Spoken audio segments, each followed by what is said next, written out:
सी के सीरीज में मैं आज इस वीडियो में आपको सिंगल डायमेंशन एरे के बारे में बताऊंगा। जैसा कि मैंने पिछली वीडियो में ये आपको बताया था कि एरे को यदि हम कैटेगराइज करें तो दो कैटेगरी हमने बताई थी, सिंगल डायमेंशन और मल्टी डायमेंशन। लेकिन इसको नॉर्मली समझने के लिए हम लोग इसको तीन पार्ट में लेकर के चले थे। एक हो गया सिंगल डायमेंशन एरे, दूसरे को लेकर के चलेंगे डबल डायमेंशन और उसके बाद वाले को कहेंगे मल्टी डायमेंशन। तो इस वीडियो में मैं आपको सिंगल डायमेंशन एरे के बारे में बताऊंगा कि इसको क्रिएट कैसे करते हैं, यूज कैसे करते हैं, इसका सिंटैक्स क्रिएशन से रिलेटेड और इसको यूज करने का तरीका मैं इस वीडियो में आपको बताऊंगा। तो चलिए मैं शुरू करता हूं इसको। सिंगल डायमेंशन एरे में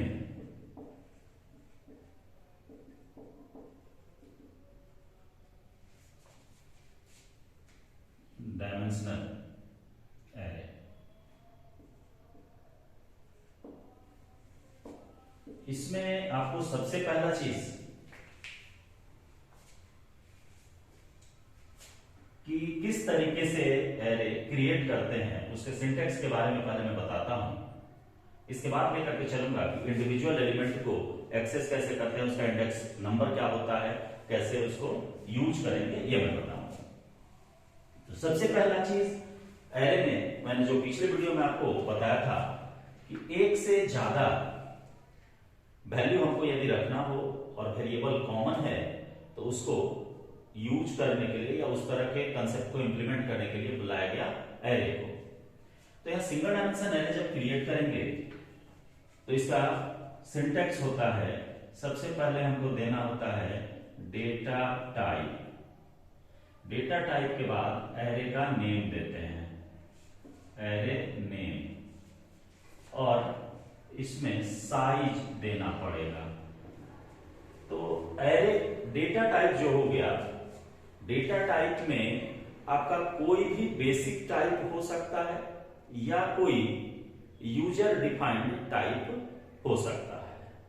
तो अभी चूंकि स्टार्टिंग स्टेज में यूजर डिफाइंड टाइप का बेसिक कंसेप्ट हमने डेटा टाइप में आपको बताया है, उसके बारे में डिटेल से मैं एक सेपरेट वीडियो में बनाऊंगा जिसमें कि यूजर डिफाइंड डेटा टाइप्स के बारे में होगा। तो यहां पर अभी तत्काल जो हम लोग यूज करेंगे वो हो गया कि कोई भी प्री डिफाइंड टाइप या बिल्ट इन टाइप आप यूज करेंगे इस डेटा टाइप के जगह पर।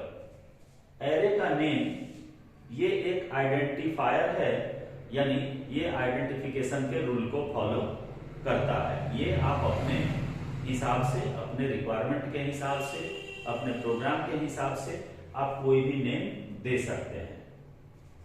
साइज में कोई भी आप पॉजिटिव इंटीजर जो कि ग्रेटर हो 0 से आप कांस्टेंट के फॉर्म में यहां पर बता सकते हैं कि एरे का साइज कितना लेना है, यानी कि कितने एलिमेंट्स आपको स्टोर करने हैं, उसी के हिसाब से आप इसके साइज को स्पेसिफाई करेंगे।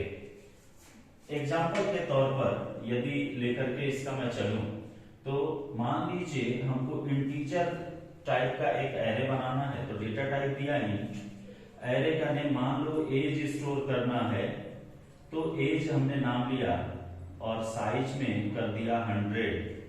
तो ये एक एरे बना जिसका नाम हुआ एज और इसका total number of element contain करने की क्षमता हो गई 100। यानी कि ये जो एज नाम का वेरिएबल आपका बनेगा वो टोटल एलिमेंट जो कंटेन करेगा ये करेगा आपको 100। यानी कि एज ऐसे बनेगा, ये इसका इंडेक्स नंबर क्या हो जाएगा, आपको मैंने पिछली वीडियो में बताया था 0 से स्टार्ट होता है, 0 1 2 3 4 इस तरह से करते हुए ये आ जाएगा 98 99 तक। चूंकि 100 स्टोरेज कैपेसिटी है लेकिन इंडेक्स ऑलवेज स्टार्ट होता है 0 से, तो जितना साइज रहेगा उससे -1 इंडेक्स नंबर होता है। तो ये आप जब एरे बना लिए तो मेमोरी तो क्रिएट हो गई, इस मेमोरी को एक्सेस कैसे करेंगे, अब इसके बारे में आते हैं। तो जैसा कि नाम आप देख रहे हैं कि किस नाम से है, एज के नाम से है। तो इसको यदि हम यूज करें फर्स्ट लोकेशन को, तो लिखना होगा एज ऑफ इंडेक्स, इसका देना होता है 0 = 30, तो 30 ला करके यहां प्लेस कर देगा। यदि 1 वाले पर हम रखना चाहते हैं तो यहां लिखेंगे एज ऑफ 1 = 40, तो यहां पर ला करके 40 वो स्टोर कर देगा। इसी तरह से आप जहां तक जाएंगे, तो इसमें जैसे हमको लास्ट वाले तक जाना है तो हम लिखेंगे एज ऑफ 99 = 70, तो यहां पर ला करके 70 प्लेस कर देगा। तो आप एक चीज इसमें गौर कीजिए कि चेंजेस कहां होने हैं। वैल्यू तो जैसे देना है उसी तरह से है, आगे ये नेम सेम है, सिर्फ और सिर्फ ये जो इंडेक्स नंबर आप देख रहे हैं, ये इंडेक्स नंबर सबका चेंज हो रहा है। पहला वाले का 0 है, दूसरा वाले का 1 हो जा रहा है, इसी तरह से 2 होगा, 3 होगा, 4, 5, 6 करते हुए ये 99 तक जाता है। तो जब यहां पर सिर्फ इंडेक्स नंबर चेंज होना है, तो क्या हम लूप का यूज कर सकते हैं या नहीं? लूप का यूज तो किया जा सकता है। तो लूप का यूज करके इस इंडेक्स को जनरेट आसानी से किया जा सकता है। अब मैं इसको एक छोटे से प्रोग्राम में डायरेक्ट उसके एक्सेसिंग मैकेनिज्म को यूज करते हुए, ये डायरेक्ट मेथड कहा जाता है कि आप इंडेक्स बताइए और उसको एक्सेस कर लीजिए, तब फिर मैं इसके साथ लूप का यूज आपको दिखाता हूं, जो कि बहुत ही मजेदार टॉपिक ये होने वाला है। इसमें आपको प्रोग्रामिंग का जो पिछला कंसेप्ट आप पढ़े हुए हैं वो सारा इंप्लीमेंट होगा। कैसे होगा इसको आप देखिए, मैं एक प्रोग्राम से आपको इसको दिखाता हूं कि कैसे कैसे ये काम करता है। तो देखिए, आप सबसे पहले तो हैश इंक्लूड stdio.h, इसके बाद आ जाएंगे void main। आप int main भी ले सकते हैं, int main लेंगे तो नीचे रिटर्न 0 देना पड़ेगा, लेकिन आप dev C++ के कंपाइलर को यदि यूज करेंगे तो आपको यहाँ int देना ही पड़ेगा। ऐसे मेन फंक्शन बाय डिफॉल्ट वहां बना रहता है। आप उसके आर्गुमेंट को हटा सकते हैं, लेकिन उसके आउटपुट से जो रिटर्न टाइप है उससे आपको छेड़छाड़ नहीं करना है, क्योंकि आप वहां इंटीजर रहता है, वहां चेंज जैसे इन्वाइट कीजिएगा तो एरर जनरेट करेगा। इसके बाद यहां पर आप एरे बना लीजिए। तो सपोज कीजिए हम a नाम का एक एरे बनाते हैं और इसमें हम 10 साइज दे दिए, तो आप इस एरे में डायरेक्ट वैल्यू भी डाल सकते हैं, इक्वल टू दे करके, और वैल्यू आप बता सकते हैं। जैसे मान लीजिए हम यहां पर दिए 10, 20, 30, 40, 50, 60, 70, 80, 90 और 100। कर्ली ब्रेस से इसको क्लोज करेंगे इसका और सेमीकोलन दे देंगे लास्ट में। तो ये एक एरे बना जिसका साइज है 10। तो यदि हम यहाँ 10 नहीं भी देते, फिर भी अपने एलिमेंट के अकॉर्डिंग एरे को असाइन कर लेता। अब इसको एक्सेस करके आपको दिखाता हूं मैं। तो हमें लिखना क्या है, जैसे देखिए ये जब एरे बनेगा तो ये एरे मेमोरी में इस तरह का बनाएगा।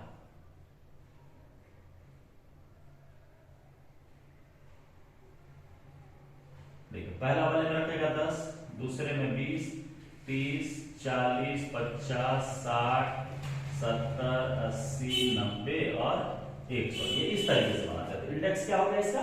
0, 1, 2, 3, 4, 5, 6, 7, 8 और 9। तो इसको एक्सेस यदि करना है, मान लीजिए हमको डिस्प्ले करना है, प्रिंट करना है, तो प्रिंट है और हम यहां पर दे देंगे कि नाम क्या है a, तो लिखेंगे a ऑफ 0। इस पर क्या है, ये वैल्यू आपको दिखाना है, तो %d, चूंकि इंटीजर टाइप का है इसलिए %d दिए और a ऑफ 0 आप प्रिंट कर दीजिए। तो a ऑफ 0 जैसे ही देंगे तो ये फर्स्ट एलिमेंट यानी कि 10 आपको यहाँ पर प्रिंट कर देगा। इसी तरह से फिर आपको प्रिंट लगाना पड़ेगा a of 1 equal to %d a of 1, printf a of 2 equal to %d a of 2। तो ये आप देख रहे हैं, इसी तरीके से हम बढ़ते चले जाएंगे और हम लास्ट तक को डिस्प्ले कर सकते हैं। printf a of 9 equals to %d और a of 9। तो ये सारा एलिमेंट जो कि हमने डायरेक्ट रखा वो आपको डिस्प्ले कर देगा। लेकिन यहां पर एक क्वेश्चन आपका आएगा कि जब ये प्रॉब्लम आई कि एक से ज्यादा वैल्यू को स्टोर करना है, तो स्टोर तो हमने कर लिया, लेकिन जब आउटपुट देने की बात आई तो उस समय तो आपने वैसे ही दिखाया जैसे नॉर्मल वेरिएबल से आउटपुट आप दिखाते हैं। तो ये समस्या आपको नजर आ रही है। अब मैं इसका भी सॉल्यूशन बताता हूं कि आपको इतना बार लिखने की भी आवश्यकता नहीं है। हम 3 से 4 लाइन लिखेंगे और आपको डिस्प्ले कर जाएगा। कैसे, इसको आप समझिए। यहां पर जब आप देख रहे हैं वैल्यू आप प्रिंट करा रहे हैं, तो आपने क्या लिखा है, a of 0, a of 1, a of 2, इसी तरीके से करते हुए a of 9। तो आपने बदला क्या, सिर्फ और सिर्फ इंडेक्स नंबर बदला। तो लूप यदि आप यूज कर लीजिए इस इंडेक्स नंबर के लिए, तो ये ज्यादा आसान हो जाएगा। आपको ये बार बार लिखने की आवश्यकता नहीं पड़ेगी। मैं उसका एक डेमो छोटा सा आपको देता हूं। लूप में चूंकि मैंने बहुत सारा वीडियो बनाया जो नेस्टेड लूप तक का डिफरेंट टाइप्स के शेप्स को लेकर के, यदि नहीं देखे हैं तो पिछला वीडियो आप देख सकते हैं।